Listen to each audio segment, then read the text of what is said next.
Hey there, space enthusiasts and seekers of the extraordinary. Today we're diving deep into one of the most fascinating and mind-bending literary experiences you've probably never heard of.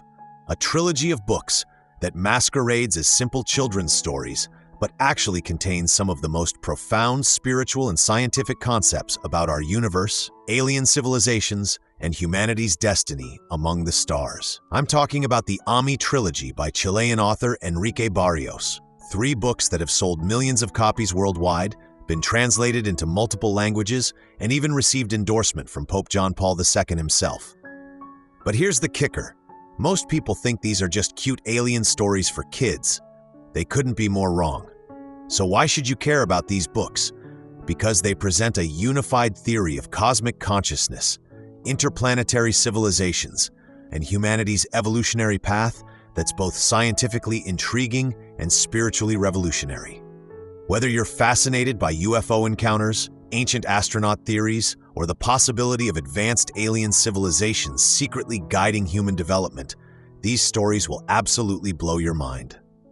Let me tell you about Enrique Barrios first, because his story is almost as incredible as the books he wrote. This guy wasn't just some fantasy writer making up alien adventures. Barrios was a world-renowned orchestra conductor who had performed in over 23 countries, worked with major symphonies like the Berlin Symphony and Czech Philharmonic, and was living a completely conventional life in the classical music world.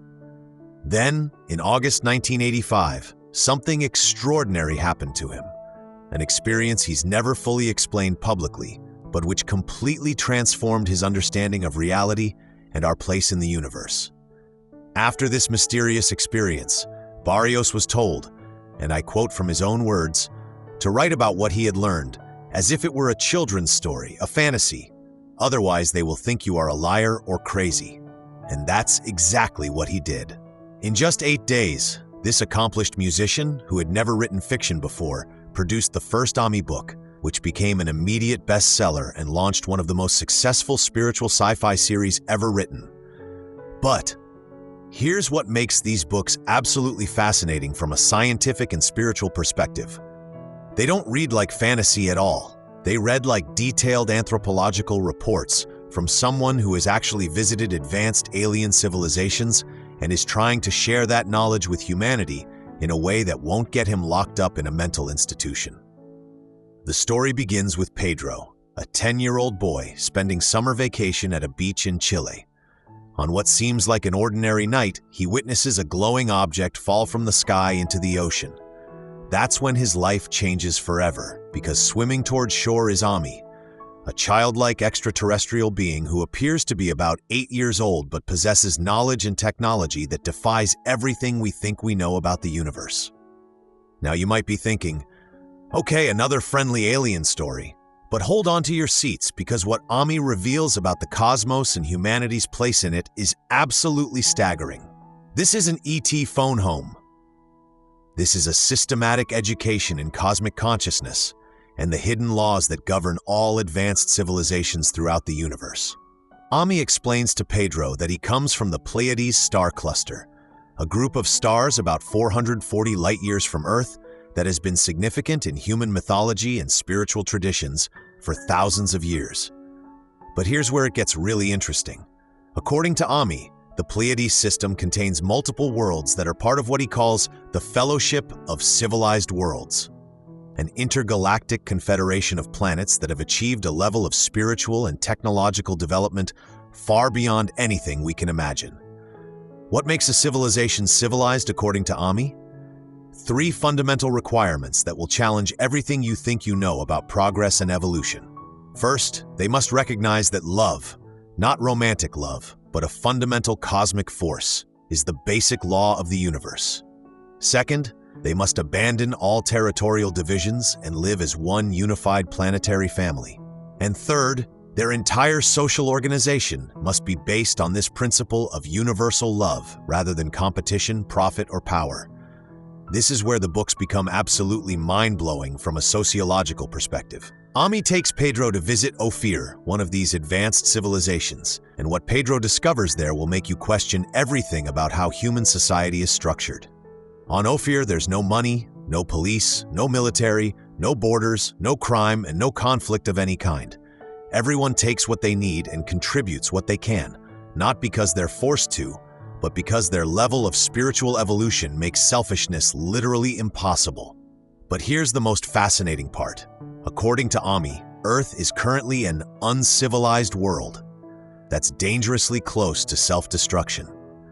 Our planet has developed advanced technology without the spiritual wisdom to use it responsibly, which puts us in the category of worlds that either evolve rapidly or destroy themselves completely. Sound familiar? This was written in 1986, decades before our current concerns about climate change, nuclear weapons, and technological risks became mainstream. Ami explains that there's a universal law preventing advanced civilizations from directly interfering in the development of less evolved worlds like Earth. However, they are allowed to subtly guide and inspire certain individuals who can help spread the message of universal love and unity. These individuals are often souls from advanced worlds who voluntarily incarnate on primitive planets to serve as bridges between dimensions of consciousness. And that's exactly what Pedro discovers he is. Not just a random kid who met an alien, but a volunteer soul from an advanced civilization who chose to be born on Earth specifically to help humanity evolve beyond its current destructive patterns. In the second book, Ami Returns, the story takes on even more complexity and intrigue. Pedro, now a year older, has been struggling with doubt about his experiences. His skeptical cousin Victor represents the rational, materialistic mindset that dominates our world, the kind of thinking that dismisses extraordinary experiences as fantasy or delusion. But when Ami returns as promised, he brings with him Vinca, a girl from another uncivilized world called Kia. Here's where the cosmic scope of the story really expands. Vinca comes from a planet that's facing the same evolutionary crisis as Earth. Kia has two distinct human species: the aggressive, materialistic Terras who are constantly at war, and the peaceful Swamas who are trying to survive in a world dominated by violence and conflict. Sound like any planet you know? What's absolutely fascinating is how Barrios uses these alien civilizations as mirrors to reflect human behavior and social structures. The Terras represent everything that's wrong with human civilization. They're obsessed with power, wealth, and dominance. They've divided their world into competing factions that are literally destroying their planet through warfare and environmental destruction. The Swamas, on the other hand, represent humanity's higher potential. They're peaceful, cooperative, and spiritually oriented, but they're vastly outnumbered and struggling to survive. Through Pedro and Vinca's relationship, we discover one of the most intriguing concepts in the entire series: twin souls. According to Ami, certain souls are created as complementary pairs, and when they find each other across space and time, they experience a love that transcends physical existence and connects them to the fundamental creative force of the universe. But here's where the story becomes even more extraordinary. Ami takes Pedro and Vinca on a tour of multiple worlds and dimensions, introducing them to beings that exist at different levels of spiritual evolution. They visit the Galactic Doll, Ami's home planet, where highly evolved beings live in a state of perpetual joy and creativity. They encounter beings from the fourth dimension who can materialize and dematerialize at will. They meet solar beings who have evolved beyond physical form entirely and exist as pure consciousness. The most mind-bending part of their journey is when they visit a massive mothership hidden beneath Earth's oceans, commanded by beings so highly evolved that they appear as beings of pure light. The commander of this vessel explains that Earth is under constant observation and protection by the Fellowship of Civilized Worlds. Advanced beings are working behind the scenes to prevent humanity from destroying itself while respecting the universal law of non-interference. This is where the books connect to real-world UFO phenomena in ways that are absolutely chilling. The commander explains that many UFO sightings are actually monitoring and protective missions carried out by the Fellowship. They're not here to invade or conquer. They're here to help humanity evolve, but only if we choose that path ourselves. One of the most fascinating aspects of the second book is Ami's explanation of how natural disasters are actually prevented or minimized by advanced technology from the Fellowship. When Pedro and Vinca witness the prevention of a massive earthquake that could have killed millions of people, we see that what we perceive as random natural events may actually be part of a complex system of cosmic intervention designed to give humanity more time to evolve spiritually. But the books don't shy away from the darker implications of humanity's current path. Ami shows Pedro and Vinca two possible futures for Earth. One where humanity continues on its current trajectory and destroys itself through war, environmental collapse, and spiritual bankruptcy, and another where humanity awakens to universal love and joins the fellowship as a civilized world. The third book, Ami 3, Internal Civilizations, takes the trilogy into even more extraordinary territory. Here, Barrios introduces the concept of internal civilizations, advanced societies that live inside planets rather than on their surfaces. These underground civilizations, like Shambhala beneath the Himalayas, represent the ultimate achievement of planetary engineering and spiritual evolution. What makes internal civilizations so advanced? According to Ami, when a society reaches a certain level of technological and spiritual development, they realize that living on a planet's surface makes them vulnerable to cosmic catastrophes, climate changes, and interference from less evolved species. So they construct vast underground cities that are completely self-sustaining and protected from external threats. But here's where the story takes a darker turn that reflects real-world concerns about power and control. In the third book, Pedro and his friends encounter what Ami calls the Tyrant of the World, a malevolent force that has gained control over many of Earth's most powerful leaders and institutions. This entity represents everything that prevents humanity from evolving: greed, hatred, manipulation, and the systematic suppression of spiritual development. The battle between the forces of light and darkness isn't fought with weapons or technology. It's fought through consciousness itself. The advanced beings understand that the ultimate war is for the hearts and minds of humanity, and the outcome will determine whether our species evolves or destroys itself. Throughout all three books, Ami consistently teaches that the fundamental law governing all existence is love, but not love as we typically understand it. This isn't emotional attachment or romantic feeling. This is love as a conscious, creative force that underlies all reality. It's the force that holds galaxies together, that drives evolution, and that connects all conscious beings throughout the universe. According to Ami's teachings, every soul is on a journey of spiritual evolution that spans multiple lifetimes across different worlds and dimensions. The goal isn't to escape physical existence, but to learn how to embody divine love in material form. Earth is essentially a school, and humanity is learning lessons that will prepare us for citizenship in the galactic community. But here's what makes these books so urgently relevant to our current world situation. Ami explains that civilizations typically face what he calls the Great Test, when their technological development outpaces their spiritual wisdom. We're living through that test right now. Humanity has developed the power to destroy itself through nuclear weapons, environmental destruction, and advanced technology, but we haven't developed the wisdom to use that power responsibly. The book suggests that we're living in a critical period of human history, a time when we must choose between evolution and extinction. The signs are all around us: climate change, political polarization, technological risks, social inequality, and spiritual emptiness. But according to Ami, these are exactly the conditions that force a species to either evolve rapidly or destroy itself. What's absolutely extraordinary about these books is how they present complex spiritual and scientific concepts through the adventures of children. Pedro and Vinca aren't superhuman. They're ordinary kids who are learning to see reality from a cosmic perspective.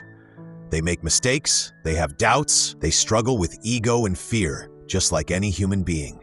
But through their friendship with Ami and their exposure to advanced civilizations, they gradually develop the consciousness needed to serve as bridges between worlds. The educational aspect of these books is incredible. Through Pedro's adventures, readers learn about telepathy, levitation, interdimensional travel, reincarnation, karma, meditation, vegetarianism, and dozens of other concepts that were considered fringe or mystical when the books were first published, but are now being seriously studied by mainstream science. For example, Ami explains that what we call supernatural abilities, like telepathy and levitation, are simply the natural result of understanding higher laws of physics. Advanced beings don't break the laws of nature. They understand laws that we haven't discovered yet. This connects to cutting-edge research in quantum physics, consciousness studies, and parapsychology that suggests reality is far more malleable and consciousness-dependent than we previously believed. The books also present a fascinating perspective on human history and mythology.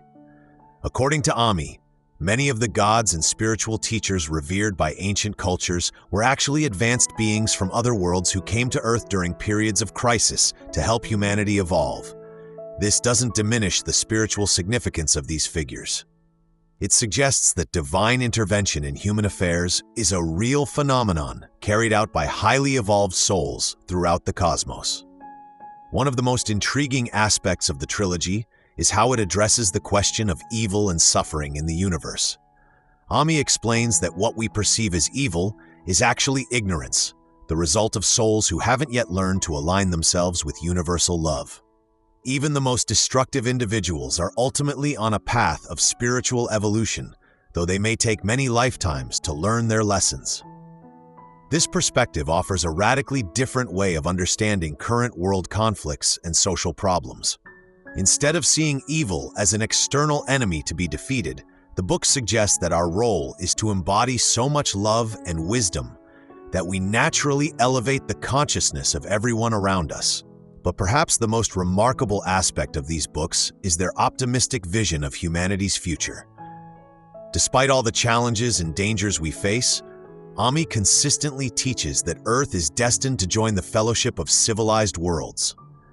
The question isn't whether humanity will evolve, it's how quickly and how many souls will choose to participate in that evolution. According to the books, we're already seeing signs of this great awakening. The growing interest in spirituality, environmental consciousness, global cooperation, and peaceful conflict resolution are all indicators that humanity is beginning to develop the consciousness needed to become a civilized world. The books suggest that the current generation of young people includes many volunteer souls from advanced civilizations who have incarnated specifically to help with this transition. These individuals often feel like they don't quite fit into conventional society because they carry memories and wisdom from more evolved worlds. If you're someone who has always felt drawn to the stars, who believes there's more to existence than what we can see and measure, who dreams of a world based on cooperation rather than competition, then you might be one of these volunteer souls. The books suggest that such individuals often experience a sense of homesickness for places they've never been, a knowing that reality is far more magical and interconnected than most people realize. Now, I want to address the elephant in the room. Are these books presenting factual information about alien civilizations, or are they brilliant works of spiritual fiction? Barrios himself has always maintained that they should be read as children's stories, not as documentary accounts. But here's what's fascinating. Many readers report having profound spiritual experiences while reading these books, including telepathic communications, out-of-body experiences, and encounters with beings that match Ami's description. From a scientific perspective, the books present concepts that are remarkably consistent with cutting-edge theories in cosmology, quantum physics, and consciousness research. The idea of multiple dimensions, the role of consciousness in shaping reality, and the possibility of advanced civilizations throughout the universe are all subjects of serious scientific inquiry. Whether you interpret these books as literal truth or inspired fiction, their impact on readers has been undeniable. They've inspired countless individuals to dedicate their lives to environmental protection, world peace, spiritual development, and service to humanity. In that sense, they've already begun to fulfill their stated purpose of helping humanity evolve toward a more loving and wise civilization. The trilogy's influence extends far beyond entertainment or even spiritual inspiration. These books present a complete worldview that addresses the deepest questions facing humanity. Why are we here? What is our purpose in the universe? How can we create a world based on love rather than fear? What happens when we die? Are we alone in the cosmos? The answers provided by Ami and the advanced beings in these books offer hope in a world that often seems hopeless. They suggest that every challenge humanity faces is actually an opportunity for spiritual growth, that every crisis contains the seeds of transformation, and that love is not just a nice sentiment, but the fundamental creative force of existence. As we face unprecedented global challenges, climate change, technological disruption, social inequality, and spiritual crisis, the wisdom presented in the Ami trilogy becomes more relevant than ever. These books offer a roadmap for navigating the transition from a competitive, fear-based civilization to one based on cooperation and universal love.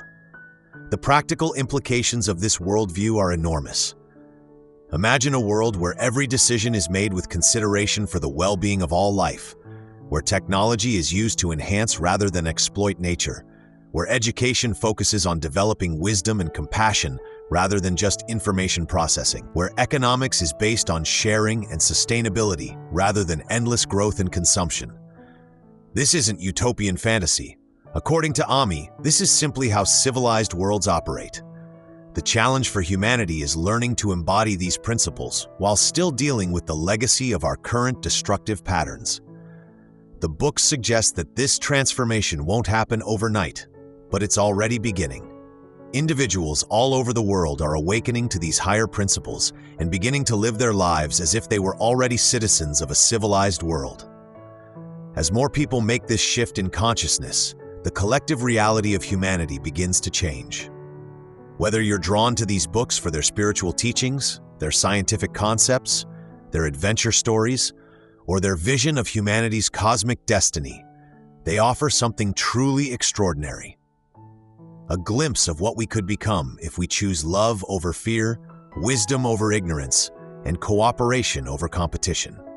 So there you have it, the incredible, mind-bending, reality-shifting world of the Ami trilogy.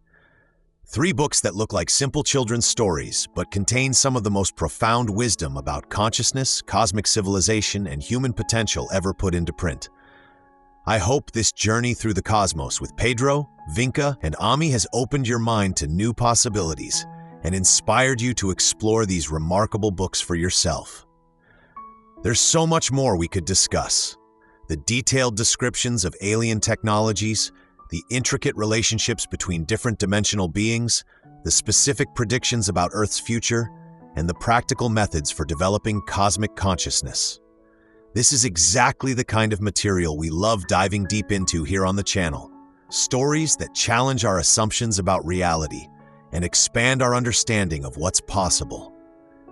If you enjoyed this exploration of cosmic consciousness and alien civilizations, make sure to hit that subscribe button and ring the notification bell, because we have so many more fascinating topics coming up. Next week, we're diving into the hidden connections between ancient mystery schools and modern UFO encounters. And trust me, what we've discovered will absolutely blow your mind. Until then, keep looking up at the stars and remember, you might be more connected to the cosmos than you ever imagined.